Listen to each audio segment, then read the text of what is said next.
ঝালকাঠির নলছিটি উপজেলায় বিদ্যুৎ সংযোগ নিয়ে বিরোধের জেরে প্রতিপক্ষের হামলায় মিলন হাওলাদার নামে এক যুবক নিহত হয়েছেন। বৃহস্পতিবার 12টার দিকে শঙ্করপাশা পোলেরহাট এলাকায় এই ঘটনা ঘটে।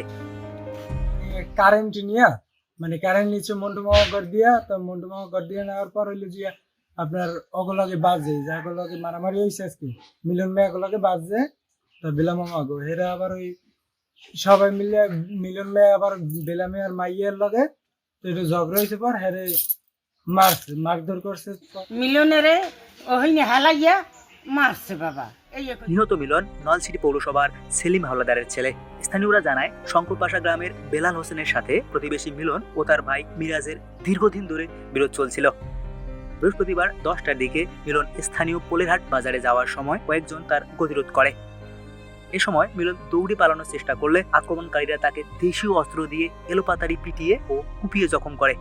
এক পর্যায়ে তিনি অচেতন অবস্থায় মাটিতে লুটিয়ে পড়লে হামলাকারীরা পালিয়ে যায়। পরে স্বজনরা তাকে মুমূর্ষু অবস্থায় উদ্ধার করে নলছিটি উপজেলা স্বাস্থ্য কমপ্লেক্সে নিয়ে আসলে চিকিৎসকরা বরিশাল শেরে বাংলা মেডিকেল কলেজে পাঠায়। সেখানে কর্তব্যরত চিকিৎসক তাকে মৃত ঘোষণা করেন। এদিকে এ ঘটনায় আইনগত ব্যবস্থা নেওয়া হচ্ছে বলে জানিয়েছেন নলছিটি থানার ভারপ্রাপ্ত কর্মকর্তা আরিফুল আলম।